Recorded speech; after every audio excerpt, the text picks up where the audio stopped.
Hey everyone, how's it going? I'm Leon. As a disclaimer, this video is not in defense of J.K. Rowling or anyone else. It's not opinionated.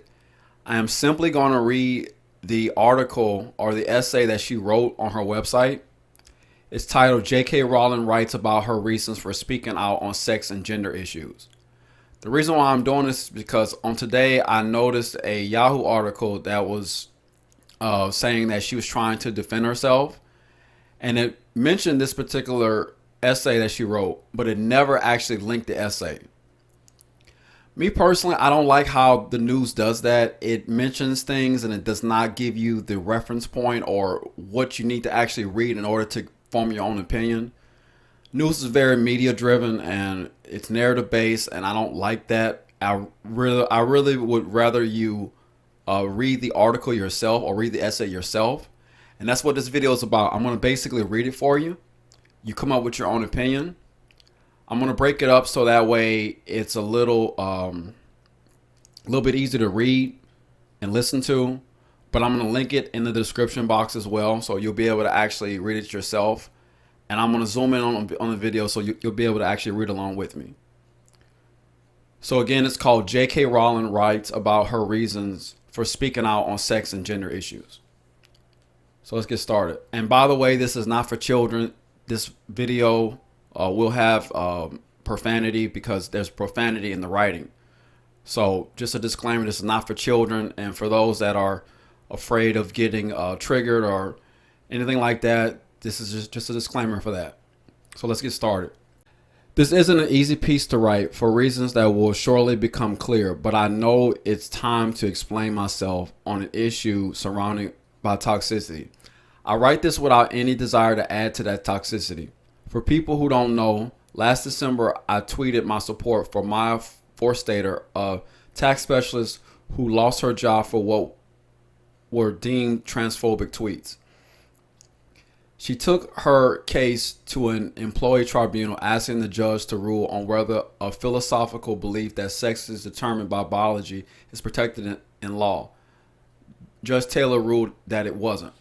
My interest in trans issues predated Maya's case by almost 2 years, during which I followed the debate around the concept of gender identity closely. I've met trans people and read Sunday books, blogs, and articles by trans people, gender specialists, intersex people, psychologists, safeguarding experts, social workers, and doctors, and followed the discourse online and in traditional media.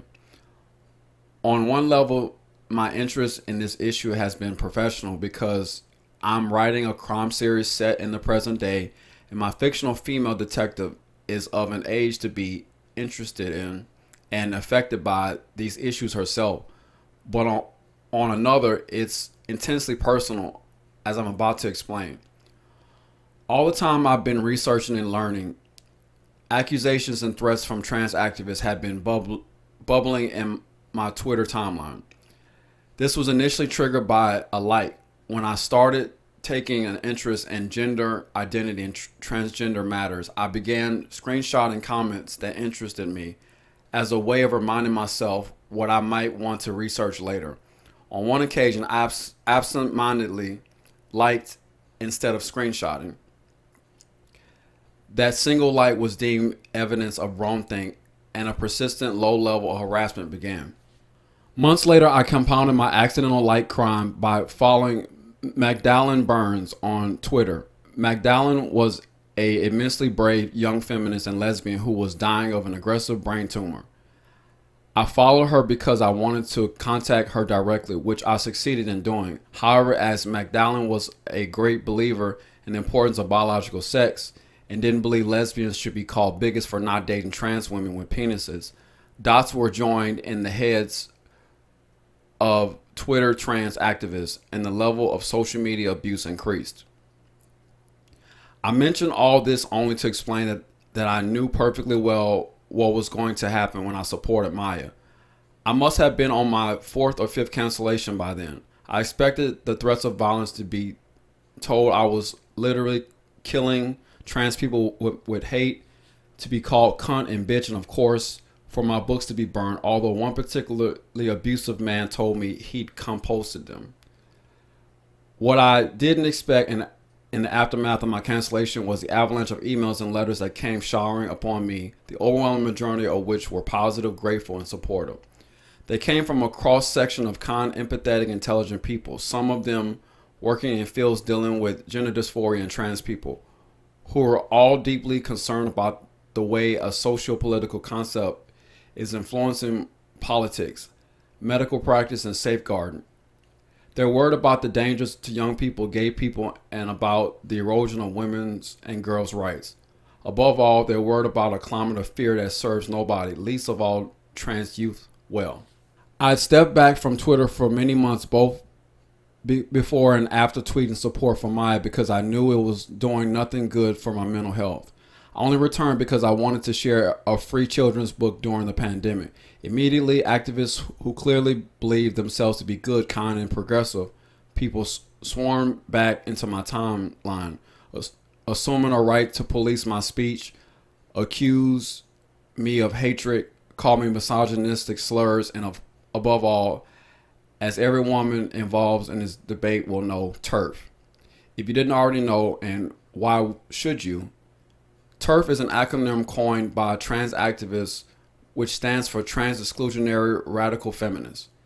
In practice, a huge and diverse cross-section of women are currently being called TERFs, and the vast majority have never been radical feminists. Examples of so-called TERFs range from the mother of a gay child who was afraid their child wanted to transition to escape homophobic bullying, to hetero, totally unfeminist older lady who's vowed never to visit Marks and Spencer's again because they're allowed any man who says they identify as a woman into the woman's changing rooms. Ironically, radical feminists aren't even trans exclusionary. They include trans men in their feminism because they were born women.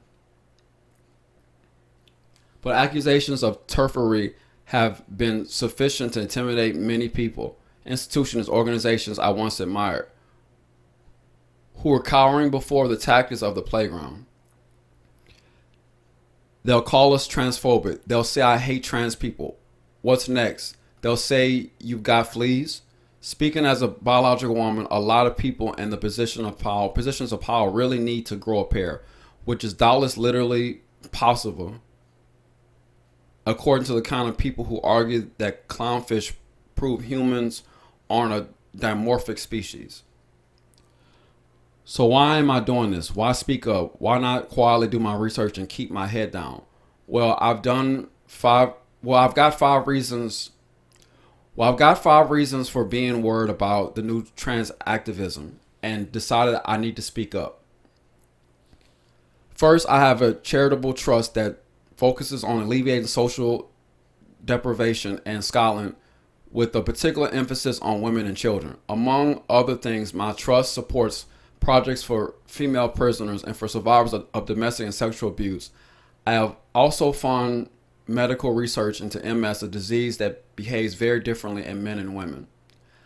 It's been clear to me for a while that the new trans activism is having, or is likely to have, if all its demands are met, a significant impact on many of the causes I support because it pushes to erode the legal definition of sex and replace it with gender.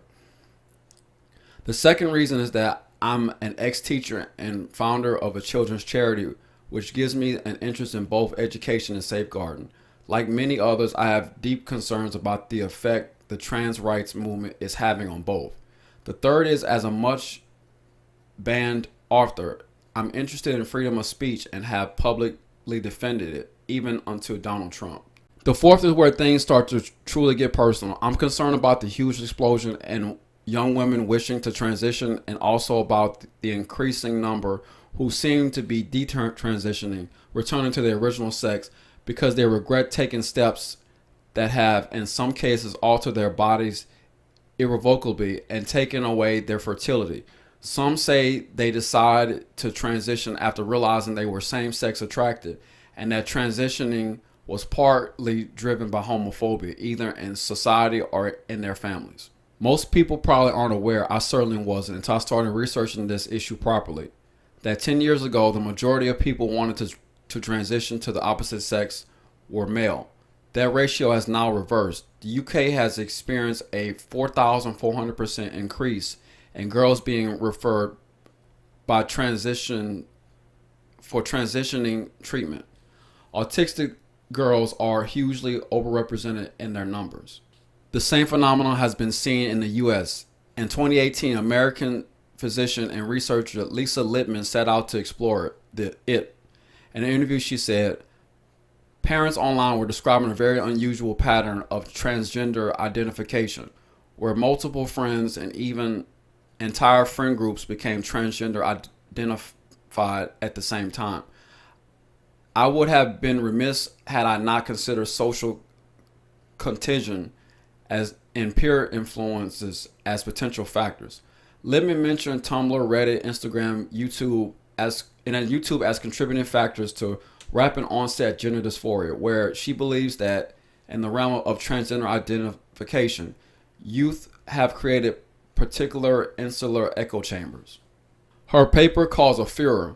She was accused of bias and of spreading misinformation about transgender people, subjected to a tsunami of abuse and a concerted campaign to discredit both her and her work.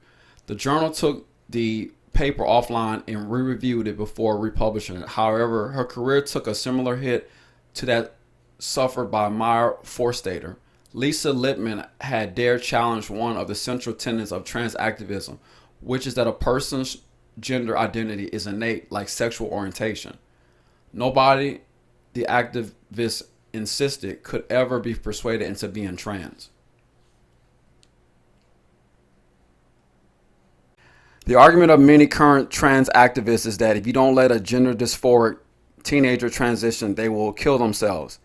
In an article explaining why he resigned from the Tavistock and NHS gender clinic in England, psychiatrist Marcus Evans stated that claims that children will kill themselves if not permitted to transition do not align substantially with any robust data or studies in that area, nor do they align with the cases I have encountered over decades as a psychotherapist. The writings of young trans men reveal a group of notably sensitive and clever people. The more of their accounts of gender dysphoria I've read, with their insightful descriptions of anxiety, disassociation, eating disorder, self-harm, and self-hatred, the more I've wondered whether if I'd been born 30 years later, I too might have tried to transition. The allure of escaping womanhood would have been huge. I struggled with severe OCD as a teenager. If I'd found community and sympathy online that I couldn't find in my immediate environment, I believe I could have been persuaded to turn myself into the son my father had openly said he'd have preferred. When I read about the theory of gender identity, I remember how mentally sexless I felt in youth. I remember Colette's description of herself as a mental hermaphrodite and Simone de Beauvoir's words, "It is perfectly natural for the future woman to feel indignant at the limitation posed upon her by her sex. The real question is not why she should reject them. The problem is rather to understand why she accepts them." As I didn't have a realistic possibility of becoming a man back in the 1980s, it had to be books and music that got me through both my mental health issues and the sexualized scrutiny and judgment that sets so many girls to war against their bodies in their teens. Fortunately for me, I found my own sense of otherness and my ambivalence about being a woman reflected in the work of female writers and musicians who reassured me that in spite of everything a sexist world tries to throw at the female body, it's fine not to feel pink, frilly, and compliant inside your own head. It's okay to feel confused, dark, both sexual and non-sexual, unsure of what or who you are. I want to be very clear here. I know transition will be a solution for some gender dysphoric people, although I'm also aware that through extensive research that studies have consistently shown that between 60 to 90% of gender dysphoric teenagers will grow out of their dysphoria. Again and again, I've been told to just meet some trans people. I have. In addition to a few younger people who were all adorable, I happen to know a self-described transsexual woman who's older than I am and wonderful. Although she's open about her past as a gay man, I've always found it hard to think of her as anything other than a woman. And I believe and certainly hope she's completely happy to have transitioned. Being older, though, she went through a long and rigorous process of evaluation, psychotherapy, and stage transformation. The current explosion of trans activism is urging a removal of almost all of the robust systems through which candidates for sex reassignment were once required to pass. A man who intended to have no surgery and take no hormones may now secure himself a gender recognition certificate and be a woman in the sight of the law. Many people aren't aware of this. We're living through the most misogynistic period I've experienced. Back in the 80s, I imagined that my future daughters, should I have any, would have it far better than I ever did. But between the backlash against feminism and a porn-saturated online culture, I believe things have got significantly worse for girls. Never have I seen women denigrated and dehumanized to the extent they are now. For the leader of the free world's long history of sexual assault accusations and his proud boast of grabbing them by the pussy, to the incel and voluntary celibate movement that rages against women who won't give them sex, to the trans activists who declare that turfs need punching and re-educating, men across the political spectrum seem to agree women are asking for trouble. Everywhere women are being told to shut up and sit down or else. I've read all of the arguments about femaleness not residing in the sex body and the assertion that biological women don't have common experiences, and I find them too deeply misogynistic and regressive. It's also clear that one of the objectives of denying the importance of sex is to erode what some seem to see as a cruelly segregationalist idea of women having their own biological realities, or just as threatening, unifying realities that make them a cohesive political class. The hundreds of emails I've received in the last few days prove this erosion concerns many others just as much. It isn't enough for women to be trans allies. Women must accept and admit that there is no material difference between trans women and themselves. But as many women have said before me, woman is not a costume. Woman is not an idea in a man's head. Woman is not a pink brain, a liking for Jimmy Cho's, or any of the other sexist ideas now somehow touted as progressive. Moreover, the inclusive language that calls female people menstruators and people with vulvas strikes many women as dehumanizing and demeaning. I understand why trans activists consider their language to be appropriate and kind, but for those of us who've had degrading slurs spat at us by violent men, it's not neutral. It's hostile and alienating. Which brings me to the fifth reason I'm deeply concerned about the consequences of the current trans activism. I've been in the public eye now for over 20 years and have never talked publicly about being a domestic abuse and sexual assault survivor. This isn't because I'm ashamed those things happen to me, but because they're traumatic to revisit and remember. I also feel protective of my daughter from my first marriage. I didn't want to claim sole ownership of a story that belongs to her too. However, a short while ago, I asked her how she'd feel if I were publicly honest about that part of my life, and she encouraged me to go ahead. I'm mentioning these things now not in an attempt to garner sympathy, but out of solidarity with the huge numbers of women who have histories like mine, who've been slurred as bigots for having concerns about single-sex spaces. I managed to escape my first violent marriage with some difficulty, but I'm now married to a truly good and principled man, safe and secure in ways I never in a million years expected to be. However, the scars left by violence and sexual assault don't disappear. No matter how loved you are and no matter how much money you've made, My perennial jumpiness is a family joke, and even I know it's funny, but I pray my daughters never have the same reasons I do for hating sudden loud noises or finding people behind me when I haven't heard them approaching. If you could come inside my head and understand what I felt when I read about a trans woman dying at the hands of a violent man, you found solidarity and kinship.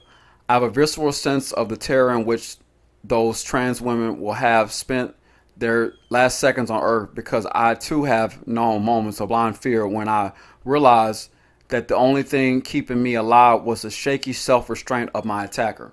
I believe the majority of trans identified people not only pose zero threats to others, but are vulnerable for all the reasons I've outlined. Trans people need and deserve protection. Like women, they're most likely to be killed by sexual partners.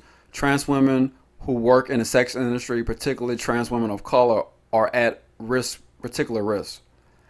Like every other domestic abuse and sexual assault survivor I know, I feel nothing but empathy and solidarity with the trans women who've been abused by men. So I want trans women to be safe. At the same time, I do not want to make NATO girls and women less safe.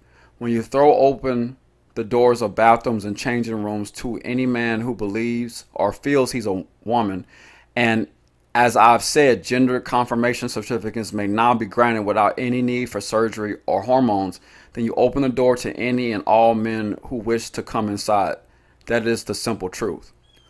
On Saturday morning, I read that the Scottish government is proceeding with its controversial gender recognition plan, which will in effect mean that all a man needs to become a woman is to say he's one. To use a very contemporary word, I was triggered, ground down by the relentless attacks from the trans activists on social media when I was only there to give children feedback about pictures they'd drawn for my book under lockdown. I spent much of my Saturday in a very dark place inside my head, as memories of a serious sexual assault I suffered in my 20s recurred on a loop.